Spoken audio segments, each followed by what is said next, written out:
Este é o podcast Fora da Política Não Há Salvação. A versão em áudio do canal do YouTube Fora da Política Não Há Salvação, produzido por mim, o cientista político Cláudio Couto. Olá!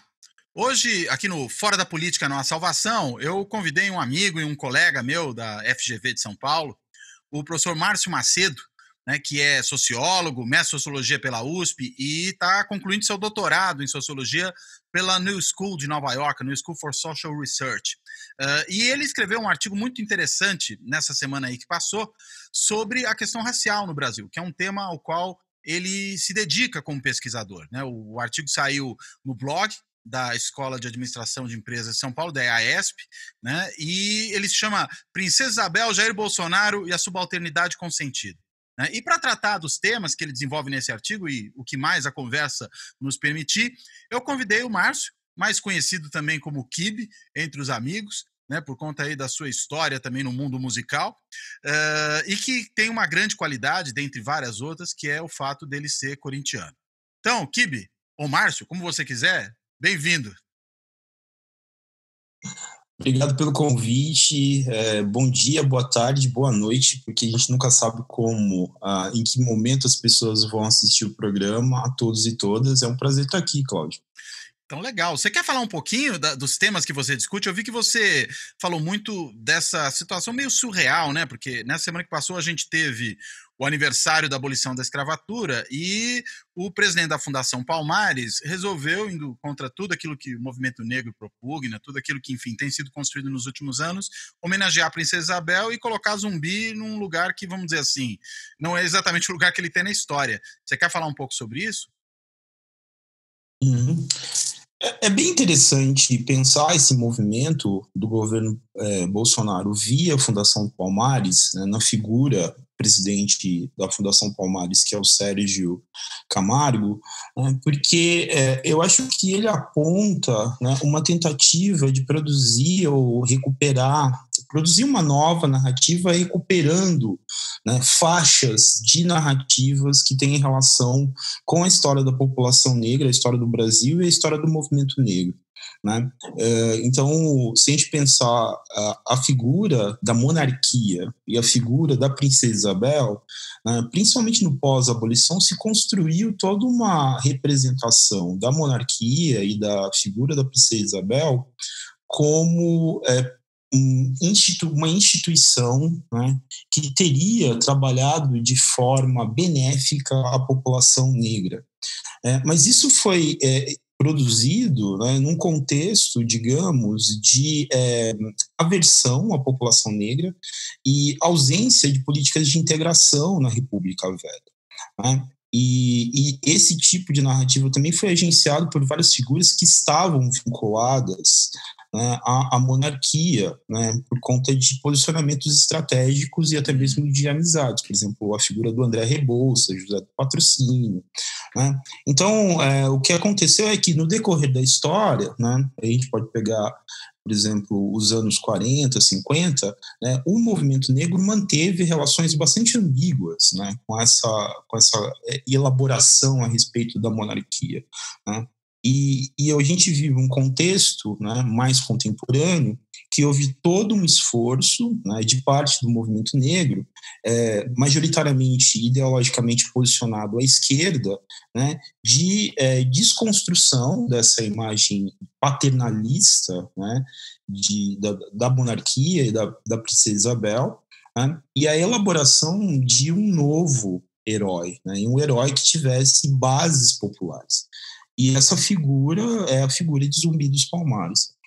Eu acho que esse contexto de fundo é importante para entender essas disputas que se colocam nesse momento. Então é um pouco isso que eu tento explorar no artigo. Eu acho que isso nos fornece uma série de elementos bastante importantes para entender não só a história do Brasil, mas a política e como que a política ela se renova e como ela dialoga necessariamente com o passado, e com questões do presente no sentido de posicionar os agentes. Eu acho que isso é bastante importante. E uma coisa que eu acho que não é necessariamente muito presente no governo que a gente tem, que é um exercício de análise crítica, inteligente, a respeito de como, né, essas narrativas elas são agenciadas, né, de como a política é feita. Né? Eu acho que não há ingenuidade, né, não há vazio político, essas ações elas são pensadas, né, elas têm um objetivo, mas eu acho que esse, digamos, background histórico é necessário trazer para a gente poder entender o que está em jogo. É um pouco isso. Agora, o presidente da Fundação Palmares, você até observa isso no seu artigo, ele é filho de um militante do movimento negro, né? O Sérgio Camargo. Você pode falar um pouquinho disso? Porque é curioso, né, que alguém com esse tipo de vinculação, inclusive familiar, né, com um histórico familiar, inclusive um irmão dele, há um tempo atrás, também foi bastante crítico às posições dele, em posições públicas aí. O que você acha que explica esse posicionamento dele? É algo, no mínimo, intrigante, né? Olha, assim, quando a gente escreve textos, e eu acho que é legal também desconstruir essa imagem do, da figura que escreve um texto, que pensa sobre um tema e pensa de forma isolada, que eu acho que isso é mentira, isso não ocorre. Quando a gente faz trabalho intelectual, a gente dialoga com os nossos pares, né? Então, antes de, obviamente, publicar o texto, eu enviei o texto para alguns amigos meus, né, que eu gosto de dialogar, que são pessoas que eu considero pessoas situadas no campo, né, que a gente pensa junto. E aí eu recebi um feedback do amigo meu, o Mário Aquino, professor da GV também, que ele falou dessa passagem em relação ao Sérgio Camargo ser filho do Oswaldo de Camargo, né, que só isso seria uma questão, digamos, de complexo de Édipo, edipiana. E é bem interessante isso, né? Quando a gente pensa essa relação de filhos com pais, como que isso é bastante complexo do ponto de vista da psicanálise, da psique e da formação das pessoas, de uma dimensão subjetiva. Mas agora, eu acho que ao mesmo tempo, se a gente amplia isso, o Sérgio Camargo não é uma figura isolada nesse governo, né? E em outros governos também, de pessoas, indivíduos que têm uma formação, muitas vezes, num campo ideológico, a partir de determinados posicionamentos, né? E, sei lá, por uma série de fatores, reverte isso, muda de posição, né? Ou seja, há uma série de figuras, né? Por exemplo, a gente pode pegar o Osmar Terra, né? Que essa figura do governo Bolsonaro que teve à frente de uma militância socialista nos anos 60, teve uma das ex-esposas, ex-companheiras torturadas, e hoje é uma figura que defende um governo de extrema-direita, né? Então, acho que é muito difícil entender essa mudança, né? Eu acho que tem a ver com fatores pessoais, subjetivos, mas também um posicionamento estratégico, né? Quando eu pensei essa ideia de subalternidade consentida, o que eu estou pensando especificamente é uma maneira pela qual, né, determinados indivíduos, né, que estão vinculados a essas diferenças que são entendidas como subalternidades ou subalternos, negros, mulheres, população LGBTQ, enfim, por aí vai. Como que essa diferença, que teoricamente, né, pelos estudos, produz desigualdade, né, ela é agenciada também politicamente, né, por esses atores sociais. Aqui a gente vê um contexto em que o uso dessa diferença ela é utilizado no sentido de acessar o poder, né, mas ao mesmo tempo através de uma narrativa que questiona a existência, né, dessa relação entre diferença e produção de desigualdade. Então, eu acho que esse é um ponto importante. E, ao mesmo tempo, se anteriormente, né, se a gente pensar outros governos, né, que se orientaram por uma política, né, que pensava a diversidade e o multiculturalismo como formas de combater desigualdades, e beneficiando coletivamente essas populações, aqui isso é utilizado estrategicamente em benefício próprio, em benefício individual, né? Ao mesmo tempo em que se mina essa narrativa ou essa vinculação entre diferença e produção da desigualdade. Então é interessante pensar o Sérgio Camargo, né? Porque ele fala o tempo todo na ideia de, não o tempo todo, mas algumas afirmações dela que beiram o cômico, né? Que também eu acho que é um outro aspecto dessas novas figuras, né? Elas são figuras um pouco engraçadas, né? Caricatas. A ideia de que no Brasil nós viveríamos uma espécie de racismo Nutella. Chega a ser engraçado isso. O racismo no Brasil ele é menos, digamos, violento, ele é soft, ele é light. A gente teria racismo de verdade nos Estados Unidos, na África do Sul, em outros contextos em que os negros sofreram com segregação racial, com regimes institucionalizados, né, que incorporavam a segregação e o racismo como uma política de Estado, né? Essa narrativa também não é nova, né? Ou seja, durante muito tempo ela também foi utilizada por intelectuais, até mesmo pelo movimento negro, né, para se organizar politicamente e trazer uma proposta, né, de integração da população negra. A gente pode pensar a ideia de democracia racial. Quando eu estudei na USP, no mestrado, o meu orientador, Antônio Sérgio, ele tem uma produção muito consistente na área de relações raciais e ele retomou de forma crítica essa ideia da democracia racial, historicizando a maneira como ela se formulou.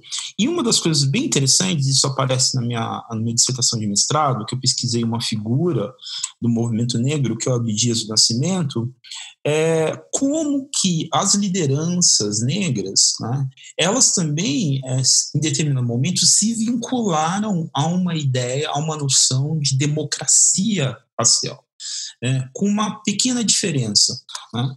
As primeiras formulações dentro do ativismo negro, aí entre os anos 40 e 50, falavam de uma democracia racial negra, né? A ideia de democracia era muito presente, muito importante, porque a gente está falando de um contexto de término de Segunda Guerra Mundial, né?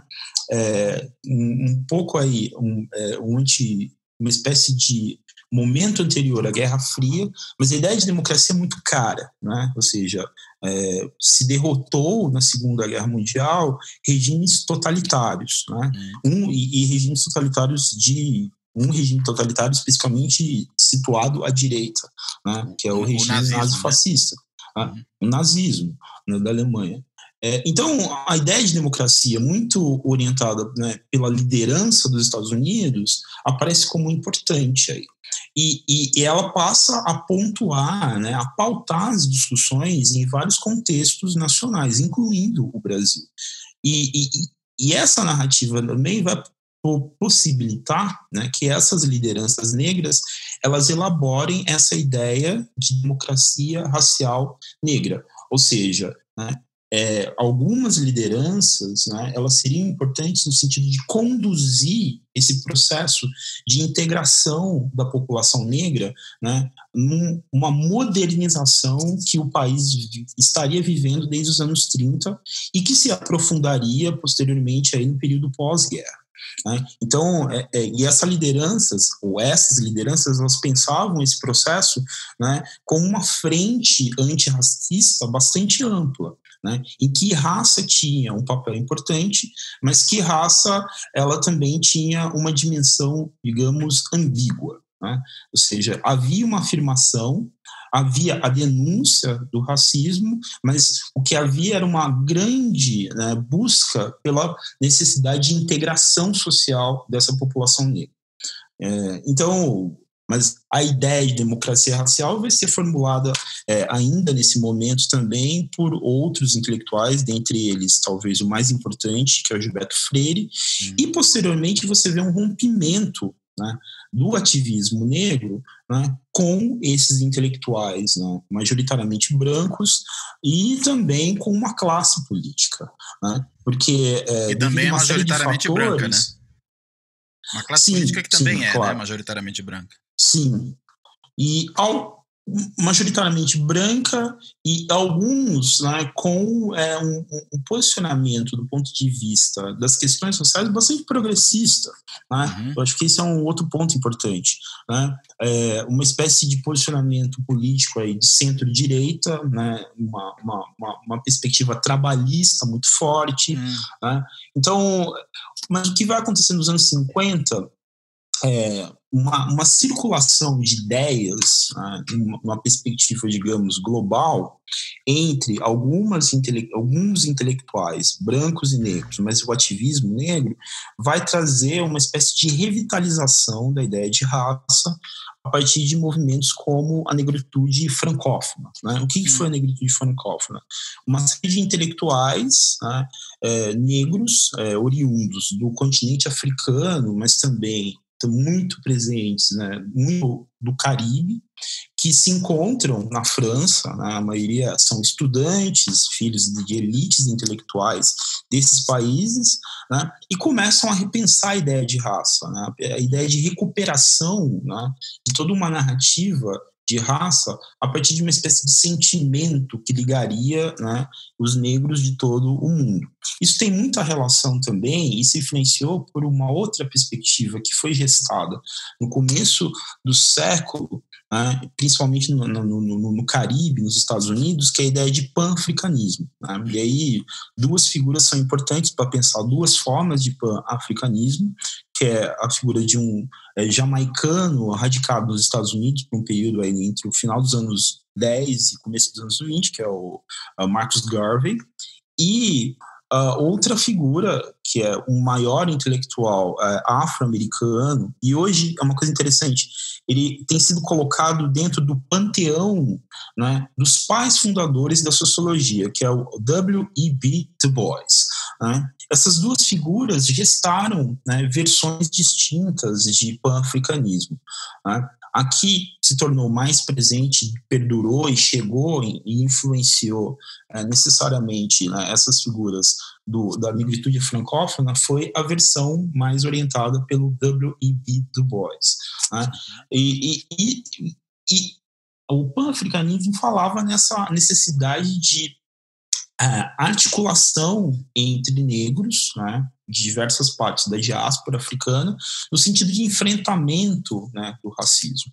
Então, o que vai acontecer? Todas essas ideias, elas estão, digamos, pairando no ar e vão influenciar necessariamente esses intelectuais nos anos 50, que vão reelaborar a ideia de raça. E aí, né, a raça passa a ser um elemento, digamos, não só de articulação, mas também um sentimento, né? Ou seja, algo que possibilitaria uma ideia de diferença, né? Ou seja, começa a se elaborar aqui uma noção de identidade diferencialista, né? E essa identidade, ela passa a ser entendida como base para um certo ativismo. E eu acho que essa ideia de democracia racial, ela também é um outro elemento importante para entender as mudanças estratégicas que o movimento negro fez no decorrer da história, e principalmente a partir dos anos 60.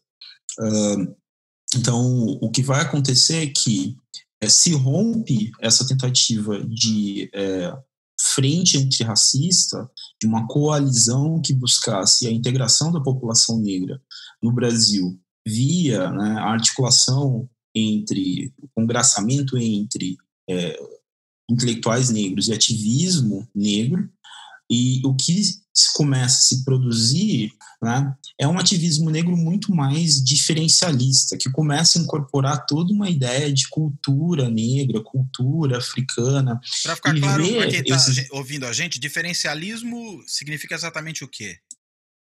Diferencialismo no sentido de você começa a pensar essas populações numa perspectiva, ainda nós não usaríamos essa ideia de sociedade multicultural naquele contexto, isso é algo que vem a ser formulado posteriormente, né? Mas digamos que esse momento, essas sementes já estão presentes, ou seja, você deixa de entender o Brasil dentro daquela chave, né, necessariamente pensada de uma nação produzida numa perspectiva sincrética de síntese de 3 culturas, né, e anteriormente pensadas como 3 raças. Então a gente está pensando aqui o negro de origem africana, né, o branco de origem europeia e o indígena autóctone, né, daqui, originário das terras americanas, né? Porque a ideia dos anos 30, quando isso se formula, né, de uma nação brasileira sincrética, síntese, ela parte da ideia de que o brasileiro é uma mistura de tudo isso, né? E a partir dos anos 50, principalmente o movimento negro, ele começa, né, a se mover para uma perspectiva que olha essa identidade nacional a partir de uma noção de sociedade pluricultural, né, multicultural. Que não é um melting pot, esses né? grupos, eles são...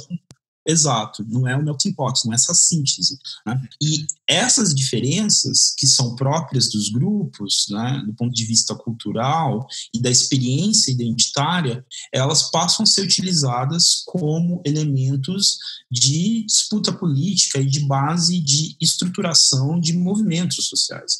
Então esse é um outro ponto importante aqui, porque e aí tem toda uma discussão que os antropólogos e historiadores têm feito há muito tempo, né, de como os elementos, né, que foram incorporados na ideia de cultura brasileira são elementos que têm origem, né, dentro da população negra, né, ou foram trazidos pela população negra ou foram gestados a partir da experiência da população negra no Brasil. Capoeira, samba, né, os elementos da culinária, enfim. Mas é justamente essa diferença. Esses elementos agora passam a ser vistos como negros, né? E a ideia de negritude, ela está dialogando diretamente com essas formulações, né? Então, qual que é o ponto aqui? O ponto é que começa a criar uma cisão entre diferentes formas de ativismo negro. Porque você tem um ativismo negro que até os anos 30, 40 pensava essa integração sem incorporação necessariamente dessa dimensão cultural diferencialista, né? Ou seja, era integração via classe e via incorporação de elementos culturais, digamos, dominantes. Então, ou seja, ser um negrão, assim, brincando, né, tradicional, né, dentro dessa perspectiva, é você ser católico, né, e você está orientado por uma perspectiva de ascensão social, incorporando os valores de uma civilização branca, europeia, né? E isso, a partir dos anos 50, 60, passa a ser questionado, e aí se cria, né, se elabora, se produz um ativismo que, né, eu não gosto muito desse termo culturalista, porque ele pode ter algum tipo de interpretação pejorativa, né? Mas a ideia de cultura é central, né? Então, o que se elabora aqui é uma persona negra que agora incorpora elementos, né, culturais orientados, produzidos na experiência identitária negra. Então, deixa de ser católico ou renega o catolicismo, questiona o catolicismo, né, abraça religiões de matriz africana, ou seja, incorpora toda uma apresentação que tem elementos, né, produzidos e elaborados na identidade negra como importantes, né? Então, os negros anteriormente na figura... O Abdias Nascimento, que eu estudei, é bastante interessante para pensar isso, né? Você pega a figura do Abdias nos anos 30, 40, 50, ele está lá de terno, gravata, né? E quando chega nos anos 60, ele está usando aquelas batas africanas, sabe? Chapéus que remetem a essa ideia de uma cultura, ou de culturas africanas. Então, é um pouco essa mudança aqui que a gente identifica e que informa também diferentes narrativas. O que a gente vê hoje, né, é muito interessante a figura do Sérgio Camargo recuperando traços, né, de um ativismo, de elementos que remetem a esse momento anterior, aos anos 40, os anos 30. Né? Não seria, então, uma postura reacionária desse ponto de vista? Ou regressista, pelo menos? Sim e não, né? É reacionário no sentido de que é mais reacionário no sentido de que se volta, né, se tenta recuperar um discurso ou um posicionamento que nega a existência do racismo. Né? E eu acho que aqui essa dimensão reacionária ela está mais vinculada a posicionamento de intelectuais brancos que não necessariamente naquele ponto concordavam com a existência do que essas lideranças, né, negras, né, da Frente Negra ou de outros momentos, porque havia um esforço, né, no sentido de evidenciar a existência de um problema racial no Brasil. Né? Então, acho que esse é um ponto distinto aqui. Nesse sentido, é reacionário. Né? Agora, tem também, eu acho que uma outra dimensão, e isso é uma coisa bastante delicada, porque determinados elementos ou lideranças, né, desse momento também flertaram com ideias que nós poderíamos chamar de ideias fascistas, né? Ou seja... Você está falando de lideranças negras mesmo. E lideranças negras também. Né? Mas isso é um debate bastante complexo, porque... Enfim, esse é um momento, né, nos anos 30, em que, por exemplo, se a gente pegar o integralismo, né, o integralismo ele era algo compartilhado entre várias lideranças de vários espectros ideológicos distintos. Né? Então, se a gente pegar, por exemplo, o Abdias Nascimento, né, e Guerreiro Ramos, que também foi uma grande referência, né, se tornou um intelectual renomado, eles foram integralistas em determinado momento. Né? O Abdias passou, na sua juventude, pela Frente Negra brasileira. Né? Mas, posteriormente, eles renegaram, né, essa vinculação. A Frente Negra brasileira, só para entender, era um agrupamento negro abrigado no integralismo? A Frente Negra Brasileira, né, foi uma organização que existiu entre 1931 e 1937, sediada aqui em São Paulo, mas com vários, digamos, organizações associadas, né, em várias partes, principalmente do interior paulista, mas em outras capitais. Né, e ela era uma associação, né, que se formou no sentido de problematizar a situação da população negra em São Paulo, no Brasil, né, mas também serviu como base de apoio para uma série de ações, né, que visavam, né, que buscavam a integração da população negra nesse contexto. Né, e ela se inspirou muito em experiências de outros grupos, né, que também estavam organizados nesse momento. Então, e não digamos, coincidência o fato dela ter nascido, né, e ter se estruturado no estado e na cidade de São Paulo. Né? Porque, digamos que aqui é onde havia maior, digamos, tensão racial, por conta da experiência da imigração, né? E como ideias, né, digamos, de revitalização racial, né, que estavam em voga na Europa por conta da ascensão do nazifascismo, né, chegavam no Brasil através, né, dessas comunidades, desses grupos. Né? Então, em determinados momentos, a Frente Negra acabou flertando com essas ideias. Né? Mas isso era algo que, de certa maneira, era predominante entre várias associações. Né? Então, preciso muito cuidado quando a gente olha, né, para esse momento, né, porque eu acho que a gente pode cair numa espécie de anacronismo. Né? Falar assim, olha como os caras são fascistas. Ou seja, mas a ideia é que assim, essas ideias fascistas elas estavam circulando no ar. Né? Quer dizer, e elas aquela época com os olhos de hoje, né?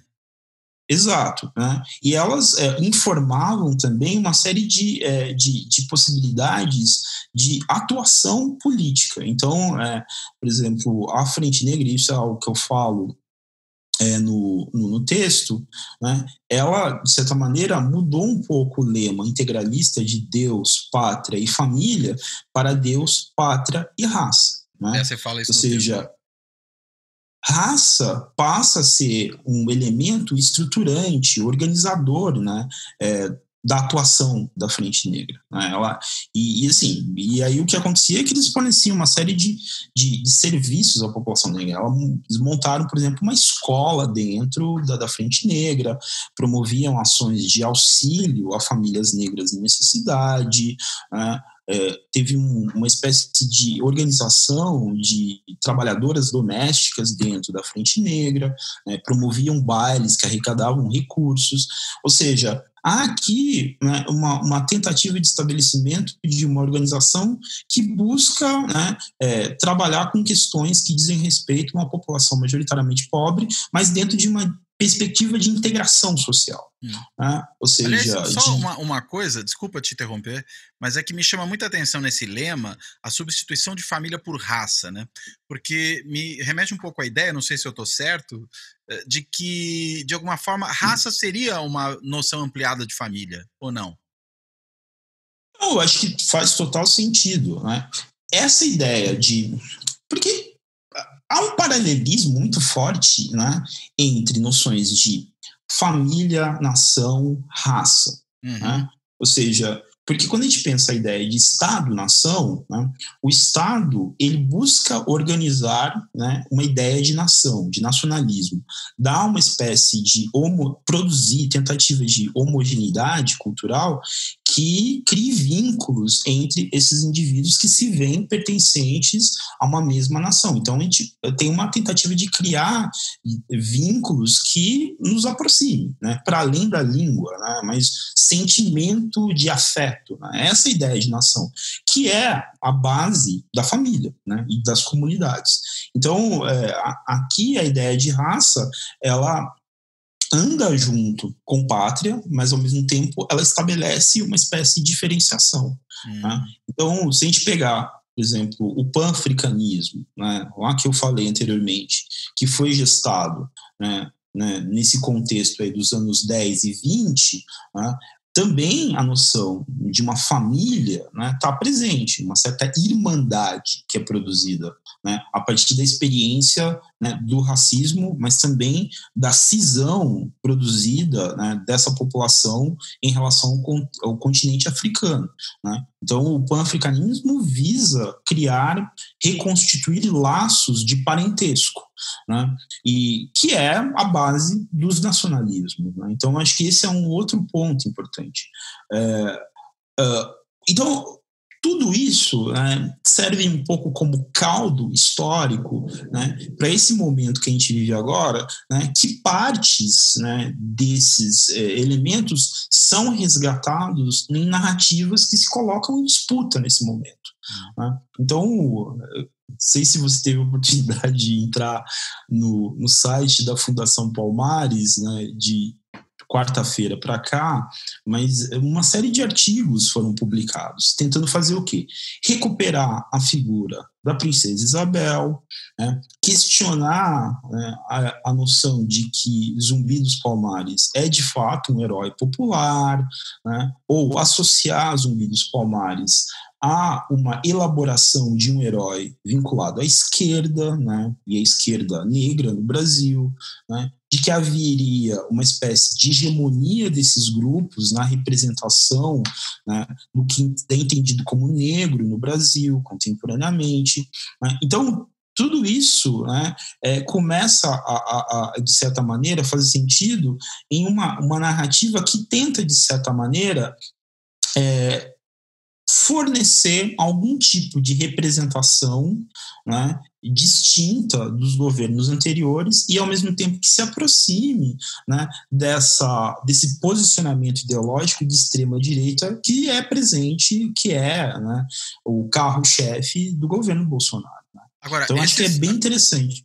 Os autores desses artigos são figuras conhecidas? Eles têm uma importância nesse debate? Ou você nem sabe quem são? São pessoas desconhecidas? É bastante delicado falar isso, porque assim, Coloquei você na saia justa. Sim. Assim, tem colegas, né, que estão escrevendo artigos, assim. E, enfim, eu conheço uma pessoa que escreveu um artigo que é um amigo meu, assim, eu ainda considero meu amigo, não sei se ele me considera amigo dele, e que também, em determinado momento, era uma pessoa que, assim, estava próxima de um grupo de pessoas que estudaram assim, na Universidade de São Paulo, pesquisando temas diferentes, não necessariamente vinculados à temática racial, mas que naquele momento nos pareciam muito próximos de posicionamentos, né, mais de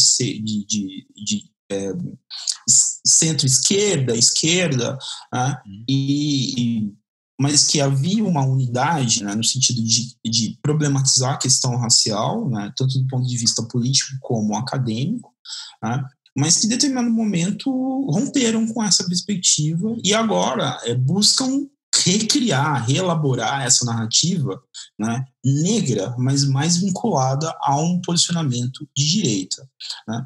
Eu acho que isso tem elementos novos aí que são muito interessantes para serem pesquisados e tem outros que não são tão novos, né. O que eu falei anteriormente, voltando aí ao começo do século, aos anos 50, indo para os anos 60, diz respeito a esse momento anterior e a esses elementos não tão novos. O que é novo aqui, eu acho que negros abertamente se colocando dentro de uma perspectiva ideológica de direita, negro de direita, né? Então, isso eu acho novo, eu acho interessante, eu acho, digamos, saudável do ponto de vista de uma democracia, né? Eu acho que é importante ter posicionamentos ideológicos distintos em um debate, né, que seja um debate de alto nível, né, e de disputa política entre adversários. O problema que a gente vive especificamente aliado a isso é uma certa deturpação de verdades factuais históricas, né? Uma certa falta de honestidade, né, que vem conjuntamente a determinados movimentos, né, determinados posicionamentos também, né? Então, o tempo todo, desde o começo, né, de todo esse processo político que levou à eleição, né, e à vitória, né, a vitória do Bolsonaro, lá em 2018, eu comecei a ler muito Hannah Arendt, né, e muito o contexto anterior, né, à ascensão do nazifascismo na Alemanha e os anos 20 e 30, né, lendo, por exemplo, As Origens do Totalitarismo, mas outras obras dela. E é incrível como a gente consegue identificar similaridades entre esses momentos, né? O que a gente vivia em 2018 e continua a viver agora e o que ocorria, né, naquele contexto da Europa, né? Mesmo sobre qual aspecto? Se você puder destacar um ponto, seria interessante para entender isso bem. O aspecto da crise, de uma crise de econômica, né? Que a Alemanha passa a viver com muita força por conta de uma série de questões relativas, né, à derrota da Primeira Guerra Mundial, a uma espécie de armistício que foi extremamente indecoroso e vergonhoso para a Alemanha, né? Humilhante, né? E que levou, né, a que se criasse um vácuo político, né, em termos de liderança, né, por também inabilidade, né, das classes políticas, né, alemãs nesse período, né, a República de Weimar, né, e como, né, nesse vácuo político se construiu uma liderança, uma alternativa populista, demagógica, né, que foi Adolf Hitler. Então, acho que esse é um elemento bastante importante, né, de como crises econômicas, né, levam necessariamente a uma espécie de desestruturação de um tecido social, né, criam vácuos, né, sociais que também, por conseguinte, levam a vácuos, né, políticos. Né? E isso abre margem para a ascensão de determinadas lideranças demagógicas, né? Lideranças populistas e demagógicas. Né? Não há um problema em ser populista, mas eu acho que demagógico, digamos que seja mais complicado. Que vão justamente manipular a verdade. Né? E aí tem um outro texto da Hannah Arendt, que é mais recente, né? Que fala dos anos 60, falando que ela escreveu muito por conta das críticas que ela recebeu após o caso do Eichmann em Jerusalém, em que ela vai discutir o uso, né, e os desusos da verdade na política. Né? E ela vai mostrar como que a verdade filosófica na política ela não faz sentido. Né? Ou seja, e como, né, o político é aquele que consegue convencer, né, mais indivíduos a respeito de uma posição e de uma opinião específica que ele elabora a respeito de determinados problemas ou determinadas questões que são colocadas na esfera pública. Né? Agora, existe uma dimensão ética aqui, né? E aí a gente volta de novo a pensar o que é ética nesse contexto, né? Que a gente vive no Brasil atual. Né? Porque o tempo todo a gente tem um presidente que vai às redes sociais e fala em verdades, né, que as pessoas acreditam, né? Mas por quê? Porque elas querem acreditar, porque elas querem uma narrativa simples que explique problemas sociais, políticos, econômicos, né, de forma reducionista, né, em que elas possam se posicionar e confirmar um posicionamento que ela tem anteriormente em relação àquele tema. Né? Ao mesmo tempo, quando a gente fala da verdade científica ou da verdade acadêmica e factual, ela não é simples, ela é complexa. Né? E muitas pessoas não querem ouvir esse tipo de narrativa, né? Porque é como você chamar, assim, a gente, sei lá, cientista social para explicar o que aconteceu no Brasil. O cara fica 2 horas falando, entendeu, de vários elementos, né, históricos, sociais, antropológicos, linguísticos, econômicos, e chegando no final, é isso, a complexidade é essa, né? E a saída é pela política. Né? Aliás, esse é o título do programa. Exato, do canal. Né? Então, as pessoas não querem isso. Elas querem uma resposta imediata e reducionista. Então, isso é próprio desses dois conceitos, desses dois contextos, né? Dos anos 30, 40, da Europa, né? E agora, o que a gente vive no Brasil, mas não só no Brasil, né? Eu acho que esse é um outro ponto importante. O que a gente está vivendo no Brasil ocorre em outras dimensões, né? Nos Estados Unidos e na Europa. Né? Nos Estados Unidos a gente tem o grande ídolo do Bolsonaro, que é o Donald Trump, que é uma figura também bastante problemática e questionável nas suas afirmações e posicionamentos, que lidou também extremamente mal com a crise, né, sanitária que a gente vive. Né? Ou seja, o número de pessoas que morreram nos Estados Unidos, né, é enorme, e isso poderia ter sido evitado. Né? Claro. E o Trump, ele oscila entre responsabilidade, ele oscila entre ter digamos, o reconhecimento quando você tem avanços, né, no combate à pandemia, e uma espécie de lavar as mãos quando a coisa fica mais complicada, entende que você tem retrocessos.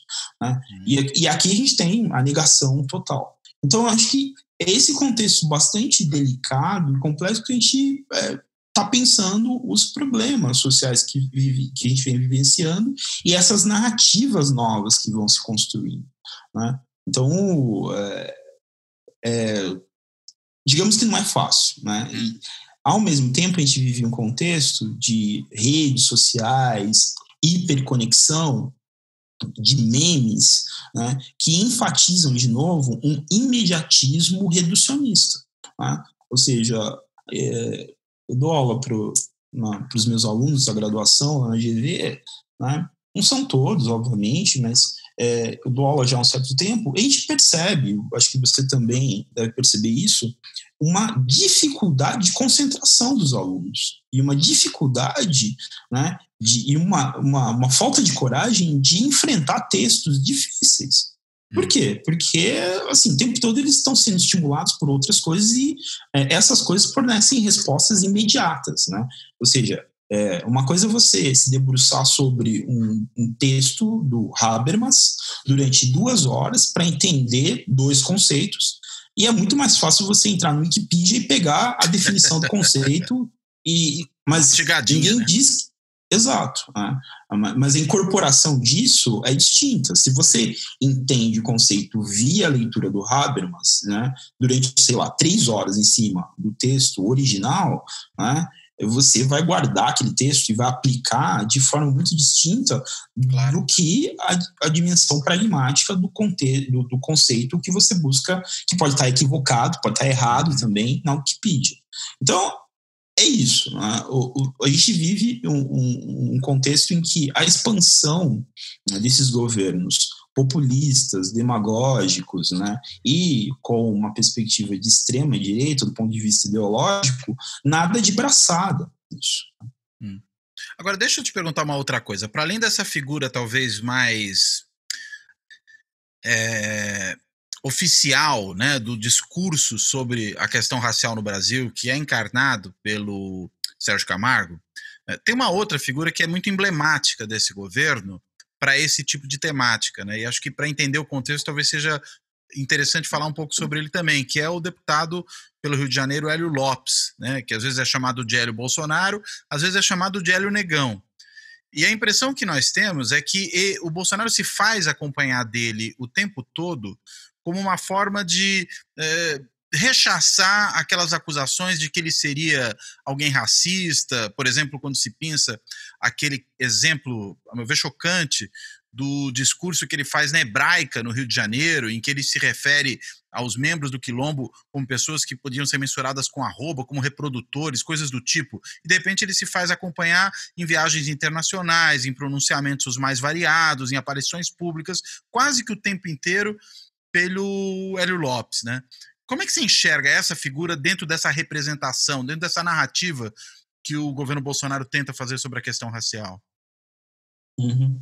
Esse é um ponto bem também interessante e muito bom para se pensar esse momento do ponto de vista das relações raciais e na sua articulação com a política, porque, de novo, a gente tem que olhar para a história do país, né, do Brasil, no que diz respeito a esse campo das relações raciais e do que é o racismo brasileiro, né? E aí, interessante, toda vez que eu olho para o Hélio Lopes, ou Hélio Bolsonaro, ou Hélio Negão, né, me vem também a imagem, e talvez você lembre disso, da figura do Gregório Fortunato. Eu já tinha pensado nisso também, engraçado, já tinha me ocorrido essa similaridade, esse paralelo.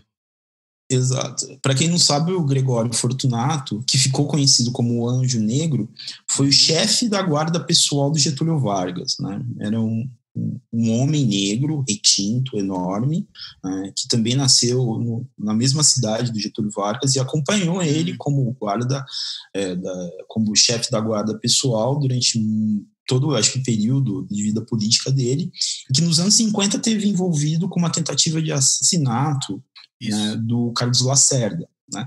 Então, e várias imagens, né, que o Getúlio Vargas aparece a figura, né, do Gregório Fortunato do lado. Mas aí vamos dizer, você tem quase que uma desculpa, não, mas ele é o segurança do presidente, né?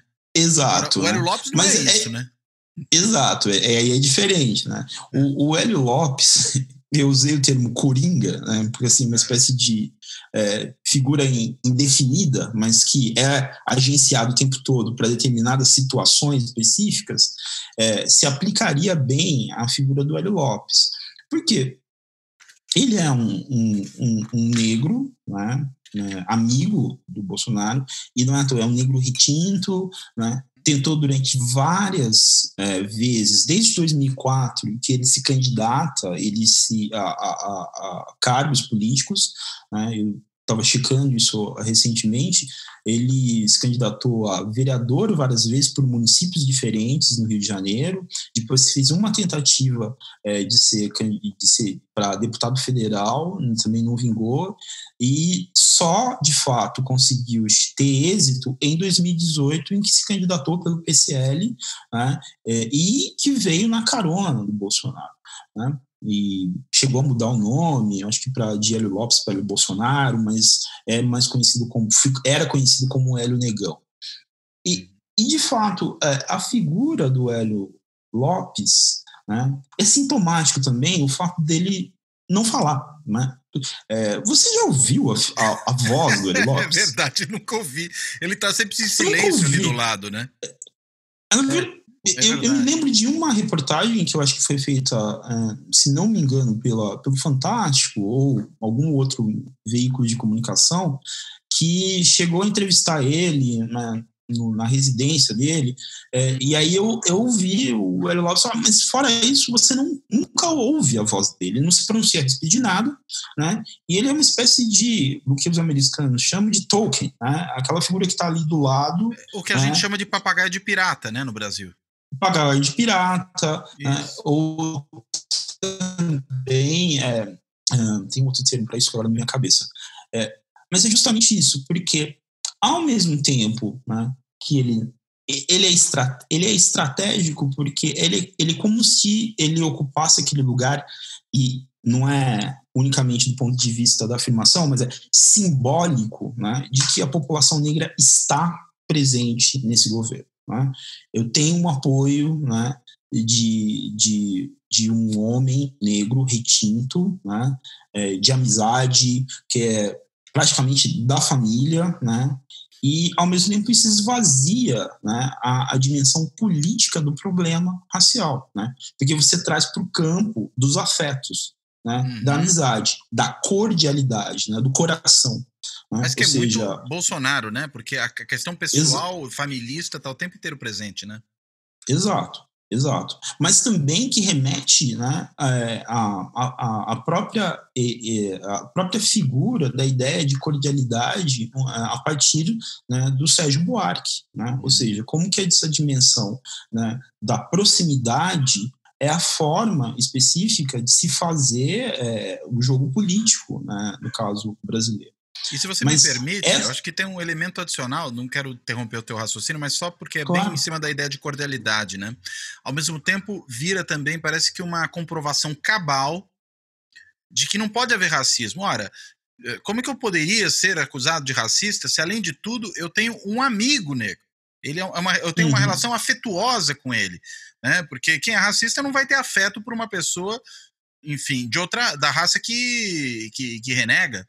Né? E ao passo que, enfim, você pode ter até uma política oficial, né, no mundo oficial, para fazer às vezes das aparências em que você nega o racismo, tem até políticas eventualmente de ação afirmativa, mas nos afetos, na hora que a coisa pega para o lado pessoal, você aí não participa. Então, seria quase que a prova cabal do contrário, né?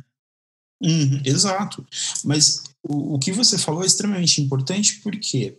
Porque isso também é parte da representação da ideia de que no Brasil nós viveríamos uma experiência de não existência do racismo por conta dessa relação afetiva que se construiu entre negros e brancos, da ideia de que não existiu segregação, né, e de que isso seria a prova cabal, né, de que nós vivemos num país, entre aspas, melhor do ponto de vista das relações sociais do que, e aí o grande contraponto é sempre os Estados Unidos. Né, porque, e é interessante você pegar, né, conversar com pessoas de classe média, branca, ou ele mesmo elite, que saem do Brasil e vão, né, passar, sei lá, uma temporada de férias ou viajar a trabalho nos Estados Unidos, e falam, nossa, mas eu fui num bairro negro, sabe? E eles moram todos juntos, e os negros e brancos, eles não têm quase contato, eles não se falam. Né? Mas por quê? Porque remete essa ideia da proximidade, né, do Brasil. né?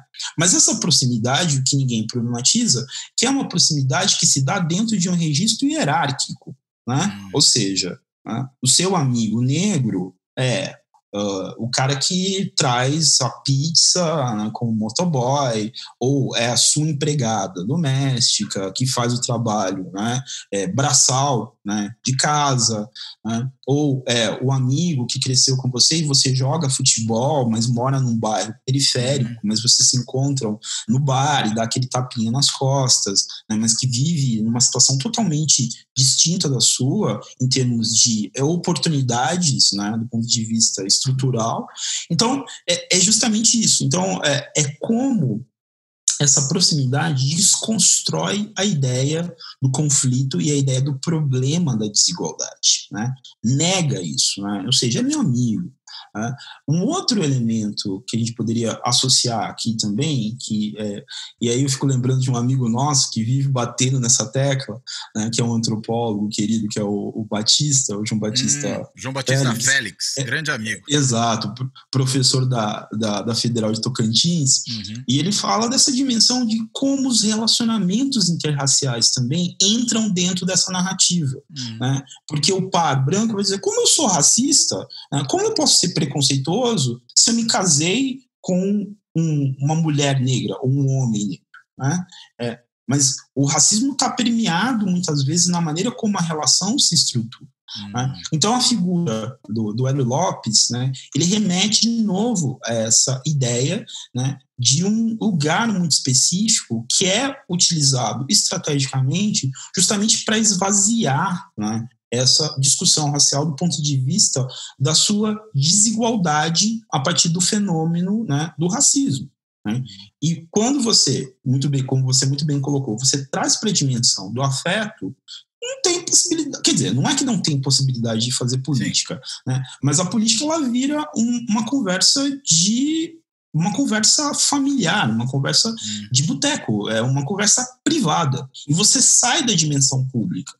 Ou seja, é no espaço público, institucional, que você faz política, né? Não que ela não esteja presente nesses espaços privados, né? Mas a gente tem que reorganizar o debate, né? Ou seja, para que você consiga construir medidas efetivas, políticas, do ponto de vista institucional, ou mesmo política pública, você precisa produzir, elaborar, dar nome, legitimar um problema no espaço público. Né? Então, uma coisa que eu sempre discuto com os meus alunos, né? As mulheres, né, o movimento feminista especificamente, foi extremamente perspicaz de mostrar como o pessoal é político, né? Porque se você não problematiza a dimensão privada da experiência das mulheres, né, e da desigualdade de gênero, você não consegue demonstrar como esse é um problema público. Né? Ou seja, as mulheres, elas são, e tem pesquisas mostrando isso, e a gente vive isso, né, agora com a pandemia, o espaço privado não é um espaço seguro para as mulheres, porque elas sofrem violência de gênero, violência sexual no espaço privado dos companheiros, muitas vezes. E que no caso da pandemia até aumentou, né? A gente teve outro dia uma conversa aqui com a Samira Bueno exatamente sobre esse tema.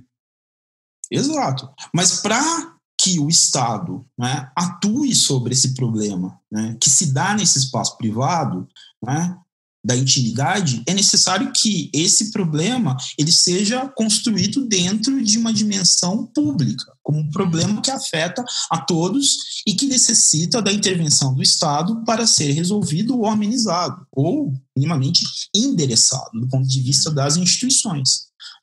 Via políticas públicas, de repressão, né, ou de esclarecimento, enfim, por aí vai. E a questão racial, né, também, né, ela se dá, em boa parte das vezes, numa dimensão privada.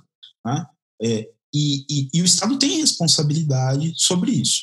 Agora, tem uma outra dimensão que aí é mais complexa, que é pensar como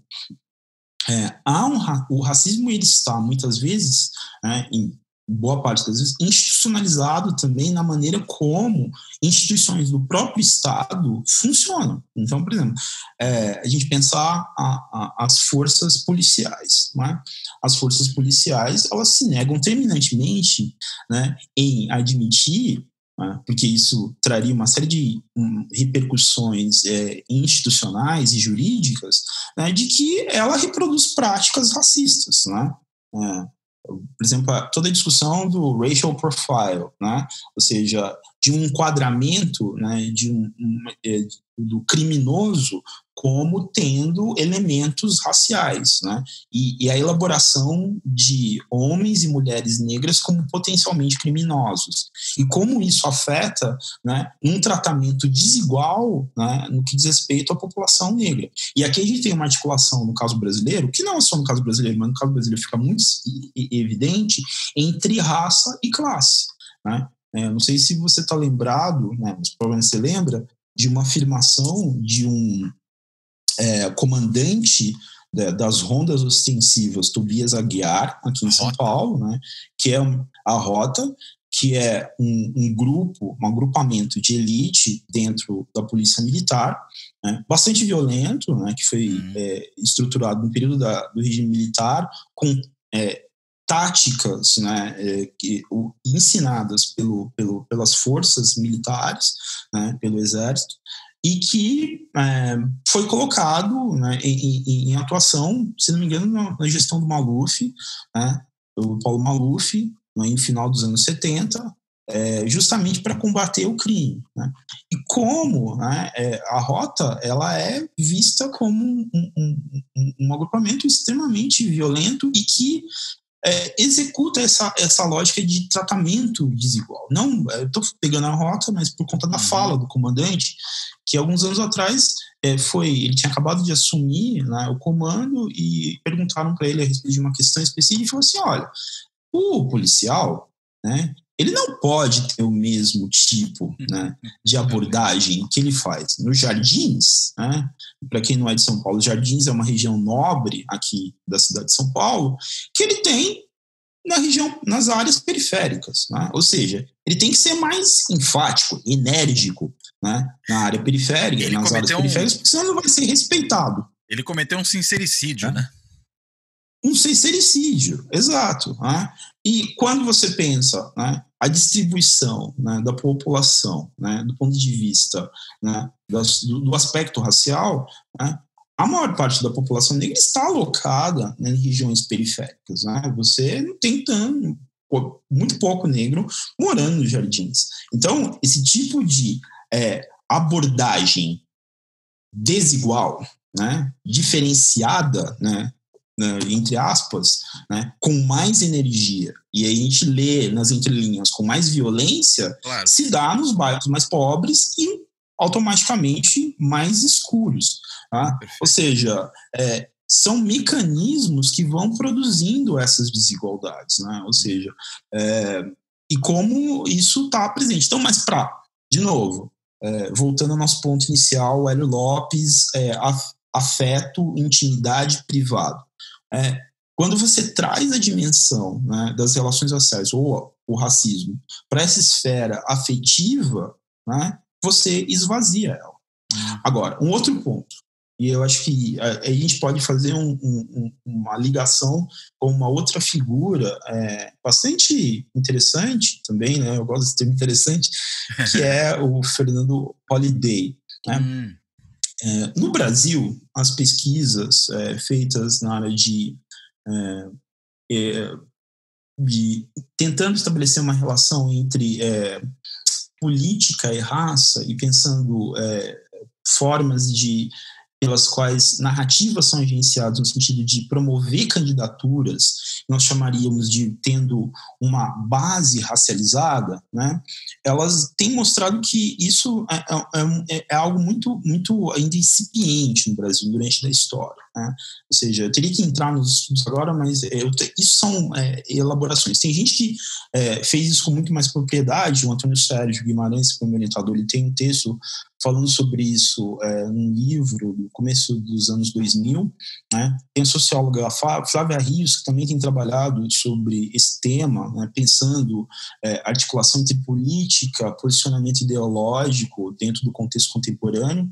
A tese de doutorado dela já demonstra alguns elementos disso, aí, especificamente no final dos anos 70 e dos anos 80, é bem interessante. Mas meu ponto aqui é que uma série de avanços que ocorreram no que diz respeito a políticas públicas que beneficiaram a população negra, entre os governos FHC, Lula e Dilma, né? A gente pode pensar que as políticas de ação afirmativa que tiveram apoio desses governos, políticas de demarcação de terra de comunidades quilombolas, políticas de saúde da população negra e também de avanços no que diz respeito à renda dessa população e a população como um todo, né? Essas políticas trouxeram para a esfera pública o debate a respeito das relações raciais e a formação também de uma geração muito jovem de intelectuais, de estudantes negros que hoje estão nas universidades públicas, mas também nas universidades privadas, mas nas universidades públicas principalmente porque é onde você tem mais organização política e mais debate por conta da posição estratégica que elas ocupam, né? E a gente pode pensar que há uma espécie de backlash, né, em relação a esses avanços, ou seja, há uma reação, né? E essa reação também, que vem majoritariamente de partes, grupos de classe média, ou até mesmo classe popular, mas principalmente classe média e elites, né? Tem um discurso que questiona essas políticas públicas que beneficiam essa população, né? E tendem a se posicionar contrários e promover também, e se vincular a um discurso que é desmobilizador e de descrédito em relação a essas questões. E o Holliday vai nessa, né? O Holliday exato. Vai nessa. E aí e é interessante pensar porque a ambiguidade da identidade possibilita também que essas figuras elas consigam se eleger. Ou seja, porque você tem... E aí eu acho que é um outro elemento daquilo que eu estou chamando de subalternidade consentida. Se a gente pegar o Fernando Holliday, ele é uma figura de negro de direita, moderno, contemporâneo, descolado, Ele é negro, mas ele também é gay, Ele é liberal do ponto de vista dos costumes, É liberal do ponto de vista econômico, mas nega o racismo, pensa muito mais a partir do mercado, E se a gente olhar para os lugares, para os distritos em que o Fernando Holliday teve mais votos aqui em São Paulo, são distritos elitizados, que de maioria de população branca, de classe média. Ou seja, o negro que vai me representar, né? Exato. Isso é também, relações raciais, ou seja, claro. Esse é um voto racializado, mas invertido, Ou seja, o Hélio Lopes, ele pega carona no Bolsonaro. Mas, e aí é necessário pesquisa para mostrar isso, mas a figura de você ter um negro que posicionado ao lado de um candidato que faz falas abertamente racistas também possibilita que esse negro, esse candidato, e agora deputado federal eleito, ele se beneficie disso, Ou seja, são esses jogos, essas ambiguidades que vão produzindo, eu não diria distorções, eu acho que assim, são posicionamentos normais da política, mas que é alguma coisa bastante interessante do ponto de vista do momento contemporâneo que a gente vive, porque é como se a gente tivesse negros que ocupam posições institucionais para trazer o descrédito de narrativas relativas à população negra que foram construídas durante décadas pelos movimentos sociais. E aqui, quando a gente pensa movimentos sociais, a gente está pensando tanto à esquerda como à direita.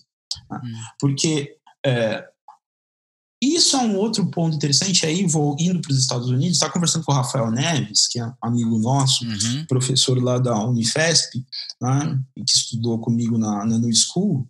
E o Rafael me chamou a atenção para um aspecto bastante importante.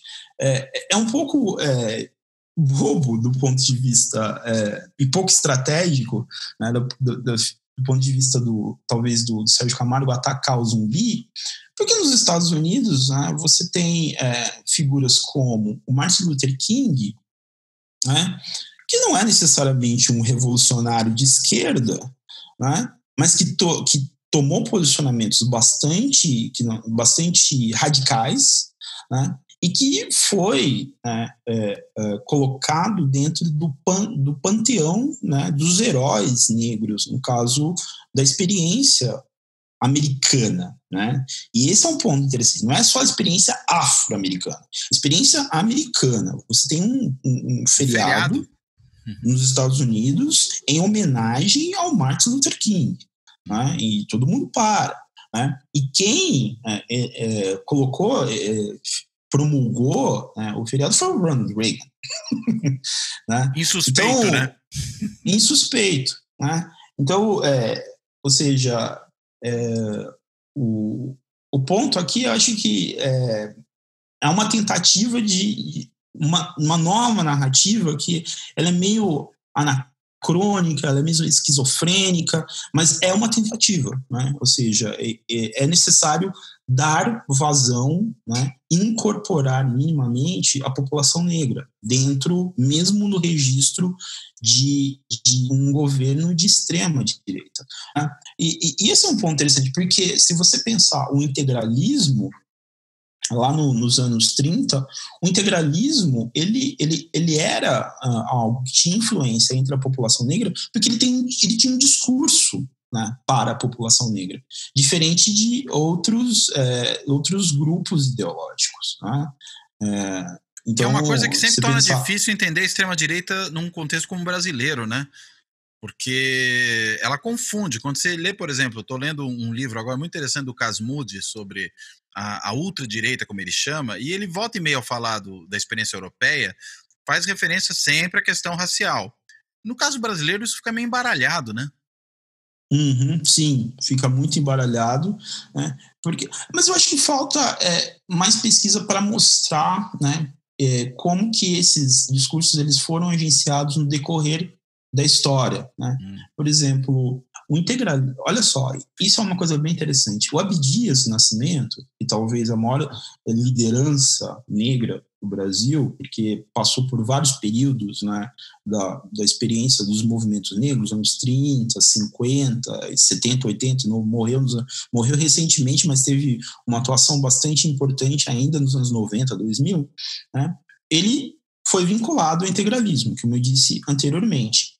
E ele foi uma das figuras, né, que retrabalhou algo que era muito forte na frente negra, mas que levou ainda à frente um bordão, que era um bordão integralista, que nasce nas fileiras integralistas, que é a ideia de a necessidade de uma segunda abolição.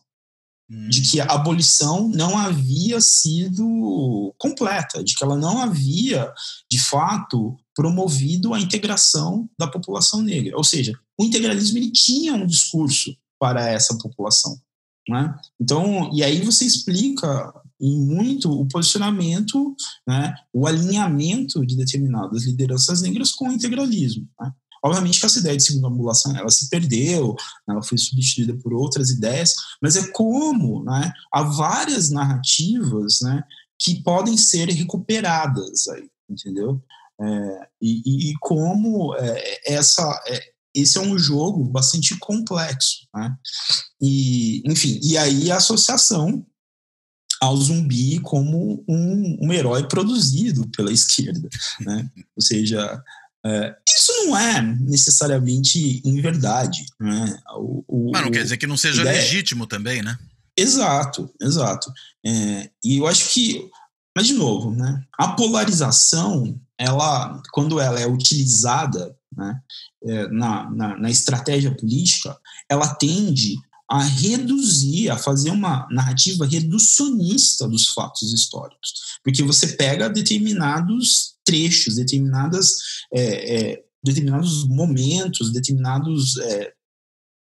um sample, né? E não tem essa ideia na história, mas eu acho que sample seria muito bom. Uma amostra, né? Sample, exato, mas o sample é como você produz música contemporaneamente, né? Ou seja, você tá falando do sample no sentido musical. Exato, mas a história também, e o jogo político é feito a partir da ideia de sample, né? Você pega um trecho de um momento histórico e utiliza estrategicamente em outro, para produzir uma coisa nova. Né? E é justamente o que está sendo colocado aqui. Né? O que a gente tenta ver tenta fazer uma visão mais holística do que está ocorrendo. Para evitar a samplerização da história. Exato. Porque a gente vive num mundo fragmentado, né? Ou seja, é tudo muito fragmentado. Né? E quando, por exemplo, é interessante você ver a figura dos YouTubers, né? Porque eles vão fornecer uma versão, digamos, mais popular, né, do que dos posicionamentos, do que está acontecendo, mas também é fragmentado, né? Ou seja, você olha, né, a partir de uma perspectiva, mas você não traz a outra, né? Então, a polarização também ela funciona nessa chave. Eu gostei muito do que você falou ontem, porque quando você começa a problematizar, né, o texto do nosso vice-presidente, no vídeo anterior você está falando. Isso. A ideia de polarização que ele vê como um problema. E você falou, não, polarização não é um problema. Né? A polarização é algo presente em qualquer disputa, em qualquer jogo político. Né? O problema todo é como a polarização ela é radicalizada e ela impossibilita o debate, a articulação, a política efetivamente. Né? E é sintomático, outra coisa que eu sempre chamo a atenção dos meus alunos, né, de que políticos hoje situados à extrema-direita, e isso começou com o Bolsonaro, né, eles não se referem, né, aos políticos que estão no campo oposto como adversários, mas eles são inimigos. Né? Eu acho isso muito sintomático. Né, porque a lógica schmittiana, né? Exato. Né, essa ideia do inimigo e a lógica da guerra, né, como o inimigo, ele deve ser destruído, né? E não deve se estabelecer uma relação de disputa e de disputa de argumentos, em que o argumento, né, digamos, mais consistente e que faça mais sentido, né, e na argumentação do político prevaleça, né, ou nas articulações políticas. Não, é o inimigo que deve ser destruído. E aí não há pluralismo possível, né? Exato. Porque você nega a própria existência do outro, né? Ou seja, aquele indivíduo que, no papel de adversário, né, ele deve ser vencido com argumentos, agora você faz uso de qualquer tipo de estratégia e atributo para destruir o inimigo. E isso é justamente o oposto da política. Né? A política é uma disputa que é feita com regras institucionais, né? Com argumentos factuais, né? Com ética. Né? O Max Weber fala da ética da responsabilidade e da ética da convicção. Né? Ou seja, são dois pontos que qualquer político ele deve ter em mente a partir do momento em que ele se coloca dentro, né, de um cargo político. Né? Ou seja, a ética da convicção são os valores, a ética da responsabilidade são os resultados. Né? Ou seja, mas em determinado momento você vai ver dilemas. Né? A minha convicção pode levar a resultados, né, que o preço a ser pago, né, não corresponde a eu continuar nesse caminho. Né? Então eu tenho que fazer um cálculo, né, um cálculo racional. Né? Por isso que a ciência, no mínimo, ela fornece uma espécie de análise do que está acontecendo. Né? Mas no jogo político é sempre essa espécie de balance entre ética da convicção e da responsabilidade. Né? O que a gente está vendo aqui no Bolsonaro é muito mais convicção e pouca ou nenhuma responsabilidade. Responsabilidade é para os fracos, ele deve pensar. Muito bem. Kibe, super obrigado. Eu acho que foi ótima essa conversa. Foi, inclusive, um curso inteiro de relações raciais para quem quer entender relações raciais no Brasil. E, cara, muitíssimo obrigado. Foi realmente muito interessante, né? E não sei, deixo para você as palavras finais aí para a gente fechar. Eu queria agradecer o convite. É sempre um prazer conversar com colegas. Você é uma das figuras que eu admiro bastante, assim, que consegue ter clareza nesses tempos muito turbulentos que a gente tem vivido, tenebrosos, que eu acho que é necessário isso, tenebrosos, e eu acho que, assim, ao mesmo tempo, o trabalho intelectual, ele é duro de ser feito, né? Assim, hoje eu acho que a gente vive um contexto de glamorização de coisas que não devem ser glamorizadas. Correto. Né? E eu acho que, mas é por conta de um momento, né, contemporâneo em que a imagem ela deve falar por si. Né? E eu acho que eu trouxe no começo essa ideia eu acho que é uma coisa bem interessante isso, né? Só para fechar mesmo. No início eu trouxe essa ideia de como um texto é produzido. Um texto é produzido com conversas com muitos colegas, né? E eu acho que óbvio, você assina, coloca lá a ideia e tal, e as pessoas têm essa ideia, nossa, você é um gênio. Não é isso, né? Ou seja, a gente está fazendo um trabalho intelectual, a gente tem uma curiosidade, né, no que diz respeito aos fenômenos sociais, à política, às relações sociais, né, e a gente conversa com as pessoas, a gente tem as ferramentas analíticas, mas esse trabalho é feito de maneira coletiva, né?